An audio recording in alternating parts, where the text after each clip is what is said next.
जैसे पीके लोग सब कुछ ओवर ओवर करते हैं ना कि ओवर हंसते हैं, ओवर होते हैं, तो मैंने क्या किया? मैं किस टाइप की पियक्कड़ हूँ?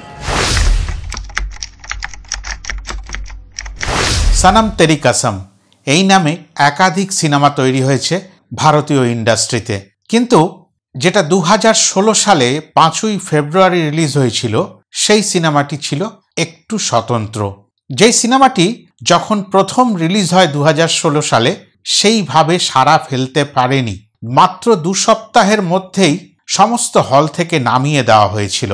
সিনেমাটির সিকুয়েল তৈরির সম্ভাবনা ছিল, কেননা সিনেমাটি যেই নোবেল থেকে অনুপ্রাণিত হয়ে তৈরি হয়েছিল সেই নোবেলটিরও একটি দ্বিতীয় ভাগ ছিল। ভিডিওটি শুরু করার আগে একটা কথা বলি, চেষ্টা করবেন পুরো ভিডিওটা দেখার, তাহলে আমি কি বলতে চাই সেটা আপনাদের কাছে পরিষ্কার হবে।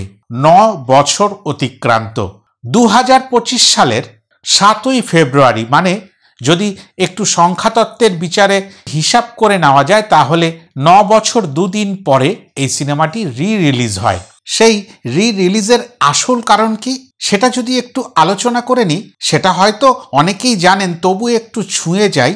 সেটা হচ্ছে এই 9 বছর ধরে যে এই সিনেমার নায়ক হর্ষবর্ধন রানে তার সোশ্যাল মিডিয়াতে বিভিন্ন প্ল্যাটফর্মে তার যে গুণমুগ্ধ দর্শকরা রয়েছেন তারা বারংবার একটাই প্রশ্ন করেন, এই সিনেমাটি কি আর একবার হলে রিলিজ করা যায় না? এই 9 বছরের মধ্যে বেশ কয়েকবার কিন্তু টেলিভিশনে এই সিনেমাটি দেখিয়ে দেওয়া হয়েছে, কিন্তু এই যে চাহিদা রিলিজের সেটা কিন্তু একটুও কমে যায়নি। এমন একটা পরিস্থিতি তৈরি হয় যখন হর্ষবর্ধন রানে বাধ্য হয় যে তোমরা যারা আমার থেকে এই ডিমান্ডটা করছো, এই ডিমান্ডটা আমার কাছে করে কোনো বেনিফিট নেই, কেননা আমি একটা ছোট্ট মোহরা। এই দাবার যে আসল রাজা, সেই রাজা হচ্ছে প্রডিউসার। সেই প্রডিউসারকে তোমরা ট্যাগ করে দাও, আমি তার নাম হ্যাশট্যাগ দিয়ে আমার সোশ্যাল মিডিয়াগুলোতে দিয়ে দিচ্ছি। এবার শুরু হলো সেই প্রডিউসারকে ট্যাগ করা। প্রডিউসারকে ট্যাগ করতে করতে এমন একটা পরিস্থিতি হলো যে প্রায় 4000 মানুষ রাতারাতি তার কাছে এই ক্লেম করে বসলেন যে এই সনম তেরি কসম সিনেমাটি রিলিজ করা হোক। প্রডিউসারেরও মাথা ঘুরে গেল, কিন্তু প্রডিউসার বুঝে উঠতে পারছিলেন না যেই সিনেমাটা একটা সময় একেবারেই চলেনি, বলতে গেলে মুখ থুবড়ে পড়েছে, সেই সিনেমাটা কোন সাহসে আবার নতুন করে রিলিজ করাই। কিন্তু অগত্যার গতি নেই। একদিন ধর্ণা দেবার মতন প্রডিউসারের বাড়ির নিচে নায়ক হর্ষবর্ধন আর প্রচুর মানুষ সেই সবাই মিলে আওয়াজ তুলতে শুরু করে। ওই বলা যেতে পারে রাজনৈতিক যেরকম আন্দোলন হয় সেরকম একটা আন্দোলন চলছিল। আর তার মধ্যেই তিনি নতি স্বীকার করতে বাধ্য হন এবং কথা দেন রিলিজ করে দেব। সেই শুভ লগ্ন এলো 7ই ফেব্রুয়ারি 2025, 9 বছর 2 দিন পর রিলিজ তো হলো। এবার একটা ইতিহাস তৈরি হলো। প্রথম 3 দিনেই যে অর্থটা 9 বছর আগে উপার্জিত হয়েছিল সেটার রেকর্ড ভেঙে ফেলল। আর এই করতে করতে 1 সপ্তাহের মধ্যে 25 কোটির মাত্রাও পার হয়ে গেল। বলা বাহুল্য সেই সময় এই নবাগত বা নবাগতাদের নিয়ে নিশ্চয়ই করে প্রচুর টাকা লগ্নি করে এই সিনেমাটা তৈরি হয়নি, তবুও যা টাকা হয়েছিল সেইটা কিন্তু অনেকাংশে উঠে এলো। তবে জানা যায় 2016 সালে 9 কোটি টাকার মতন ঘরে প্রডিউসার নিয়ে যেতে পেরেছিলেন।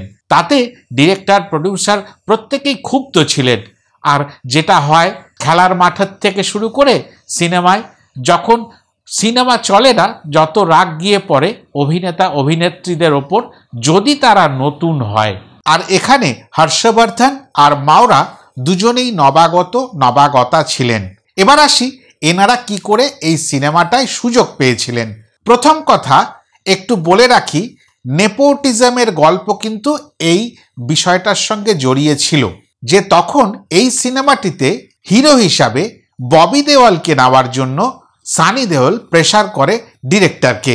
ডিরেক্টর রাধিকা রাও এর কিছুদিন আগেই সানি দেওলকে নিয়ে একটি সিনেমা করেছিলেন এবং তিনি যখন জানতে পারেন সেই রাধিকা আবার আরেকটি সিনেমা তৈরি করছেন যেখানে একটু প্রেম ভালোবাসার ব্যাপার থাকবে, তখন যেহেতু ভাটা পড়েছিল সানি দেওলের ভাই ববি দেওলের ক্যারিয়ারে তা জোর করে ববি দেওলকে নেওয়ার জন্য বাধ্য করার চেষ্টা করেছিলেন। কিন্তু ততদিনে অডিশন শুরু হয়ে গেছিল। তাদের ইচ্ছা ছিল নতুন মুখ নিয়ে এই সিনেমাটি করবেন, সে নায়ক বা নায়িকা হোক, এবং খুব বড় স্টারকাস্ট নিয়ে এই সিনেমাটি করবেন না। যেহেতু সিনেমাটি একটা ভালো নোবেলের ওপরে তৈরি হচ্ছে, সেই কারণে বেশি একটা লগ্নির প্রয়োজন বা ইচ্ছা তাদের ছিল না। তা এরকম একটা অবস্থায় হাতে পায়ে ধরে ডিরেক্টরের কাছে নত হয়ে বারংবার বিরক্ত করে হর্ষবর্ধন এই রোলটা জোগাড় করে, মানে ইন্দার বলে যে চরিত্র, যেটা এই গল্পের নায়ক, সেই রোলটিকে জোগাড় করে। অপরদিকে আসি নায়িকার কথায়। নায়িকা মাওরা হোসেন। ভালো করে যদি জানা যায়, তার নাম মাওরা হোসেন। তিনি পাকিস্তানের একজন মডেল, আর বেশ কিছুদিন তার আগে তিনি পাকিস্তানের বিভিন্ন চ্যানেলের সিরিয়ালগুলোতে অভিনয় করতেন, এবং সেই সিরিয়ালের অভিনেতা হিসাবেই তার পরিচিতি ছিল। তার কাছে একটা সুযোগ আসে যে এর অডিশন দেওয়া যেতে পারে। প্রায় ৩৫ জন মেয়েকে এই সরস্বতী ক্যারেক্টারের জন্য অডিশন নেওয়া হয়, কিন্তু অডিশনে কেউই যেন মন জয় করতে পারছিলেন না ডিরেক্টর প্রডিউসারের। এমন একজনকে নিতে হবে যাকে কাঁদলে বরঞ্চ সুন্দর লাগে, এই একটা ক্রাইটেরিয়া ছিল। এবং এই ক্রাইটেরিয়ার বলে এবং শরীরী কাঠামোর জন্য নিয়ে নেওয়া হয় এই মাওরাকে। এবং এই মাওরা যখন চান্স পায়, তখন কিন্তু ভারতে পাকিস্তানি কোনো নায়ক নায়িকা বা গায়ক গায়িকা নিষিদ্ধ হয়নি। 2015 সালে এই সিনেমাটির শুটিং চলতে থাকে, এবং এই সিনেমাটি যে মিউজিক করেছিলেন হিমেশ রেশমাইয়া, প্রত্যেকটি গান তখন হিট করে যায়। মানে এই সিনেমাটা যদি ফ্লপও ধরা হয় সেই সময়, গানগুলো কিন্তু সবকটাই হিট ছিল। এবার আসি 2025-এ রিলিজ তো হলো। রিলিজ হওয়ার পরে কি কি ঘটনা ঘটলো এমনই একটি, সেটা কিন্তু অবিস্মরণীয়, আর বিশ্বাস করাও যায় না।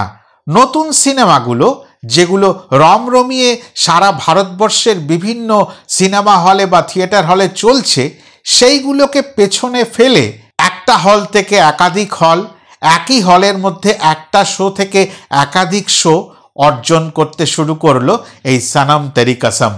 রাতারাতি ভোল বদলে গেল, নিশ্চয় করে খুশির হাওয়া বয়ে গেল সনম তেরি কসমের পালে। কিন্তু সেই নৌকার যারা নাবিক, ডিরেক্টর প্রডিউসার, তারা কিন্তু সেইভাবে পথে নামলো না। পথে একা নামলেন হর্ষবর্ধন।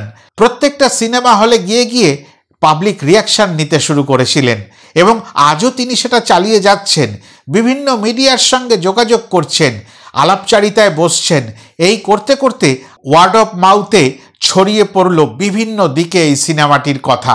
এবার কি আরও কয়েক সপ্তাহ এই সিনেমাটি চলবে, বা হলের মালিকগুলো এই সিনেমাটিকে প্রশ্রয় দেবে, যেটা 9 বছর আগের সিনেমা এখনও চলবে?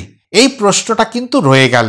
হর্ষবর্ধন যে একক প্রচেষ্টা করলেন, সেই প্রচেষ্টার ফলে দু একটি কি প্রাপ্তি ঘটল তার জীবনে, সেটাও বলি। এই মুহূর্তে শোনা যাচ্ছে যে সনম তেরি কসম 2, মানে পার্ট 2, মানে ওই লাভ স্টোরি বলে যে নোবেলের থেকে অনুপ্রাণিত হয়ে সনম তেরি কসম ফার্স্ট পার্ট তৈরি হয়েছিল, তার একটা সেকেন্ড পার্টও আছে, মানে ওই নোবেলের। সেই সেকেন্ড পার্ট ধরে সনম তেরি কসমেরও সেকেন্ড পার্ট আসতে পারে। কিন্তু আর তো পাকিস্তানি নায়িকা মাওরা আসতে পারবে না ভারতে সিনেমা করবার জন্য। এই কয়েকদিনের মধ্যে তার বিবাহ অনুষ্ঠান অনুষ্ঠিত হলো, আর মাওরা যেহেতু আসতে পারছে না, তাই এখান থেকে সনম তেরি কসম টিম আর হর্ষবর্ধন তাকে তার নতুন জীবনের গিফট হিসাবে জানিয়ে দিল, তোমার সিনেমা কিন্তু সুপার হিট হয়ে গেছে, যেটা সুপার ফ্লপ একটা দিন ছিল, এবং এটা এখন ব্লকবাস্টার, আর বলা বাহুল্য এটা এখন কাল্ট সিনেমার পর্যায়ে পড়ে গেছে। আর এই কারণেই আমি আমার অমরেন্দ্র অওরা চ্যানেলে এই সিনেমাটির গল্প বলতে আপনাদের কাছে ছুটে এলাম। তবে বলতে পারেন, কাল্ট ক্লাসিকের কথা বলতে বলতে একেবারে একটা 8-9-10 বছরের পুরনো সিনেমা নিয়ে বললেন, একেবারে শুরু করলেন ব্ল্যাক অ্যান্ড হোয়াইট জামানা বাংলা সিনেমা থেকে, সেখান থেকে এই সিনেমা কেন? এই সিনেমাটা এই সময় বলার খুব দরকার ছিল বলে আমি মনে করলাম, তাই আমার দর্শক বন্ধুরা শ্রোতারা যে কজন আমার কথা শোনেন বা আগ্রহী তাদের জন্যই এই সিনেমাটির গল্পটি তুলে ধরা।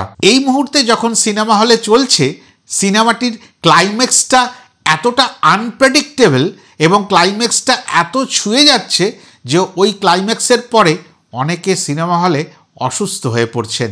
না শুধু অল্প বয়সীরা বা শুধু মেয়েরা বা শুধু ছেলেরা এরকম বলবো না, আমি সব রকম মানুষকে দেখেছি কাঁদতে, এবং কান্নাকাটি এই পর্যায়ে হচ্ছে যে অসুস্থ হয়ে পড়ছেন। তা আপনারাও নিশ্চয়ই বিভিন্ন সোশ্যাল মিডিয়াতে সেইগুলো দেখতে পেরেছেন। তার একটা কারণও রয়েছে, শুধুমাত্র ওই নায়ক নায়িকাকে নিয়ে তো আর সিনেমা হয় না। এই গল্পটার প্রয়োজনে এমন কিছু অভিনেতা এবং তাদের এত সুন্দর অভিনয় প্রতিভা এখানে দেখা গেছে, সেই কারণেও কিন্তু সিনেমাটা অন্য পর্যায়ে পৌঁছে গেছে। এর মধ্যে যে প্রথম নাম নিতে হয় মনীষ চৌধুরী, ওই সরস্বতী বা সরুর বাবা। তিনি একজন পণ্ডিত এবং তার ইচ্ছা ছিল তার এই বড় মেয়েকে ভালো জায়গায় বিয়ে দেবে, কিন্তু তার বড় মেয়ে আধুনিকতার ছোঁয়ার বাইরে এবং সেটার জন্য দায়ী তিনি, মানে বাবা। সেইভাবে মানুষ করার পরে মেয়েটি যখন নীতি আদর্শের আড়ালে আর কোনো ছেলের প্রতি আসক্ত হতেও পারছেন না বা কোনো ছেলে তাকে পছন্দ করছেন না, তখন কিন্তু একটা গণ্ডগোল সংসারের মধ্যে লেগে যায়। এইটা হচ্ছে গল্পের সূচনা।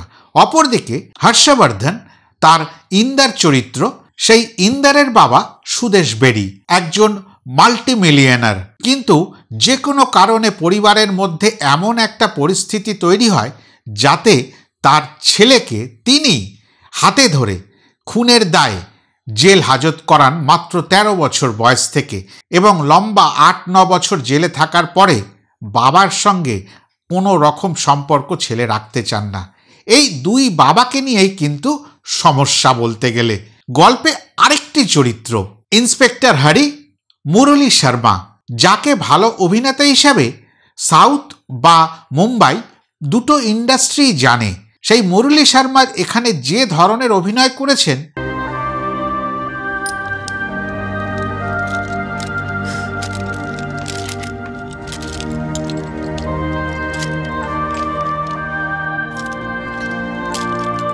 मेरी तरफ से शादी का तोहफा।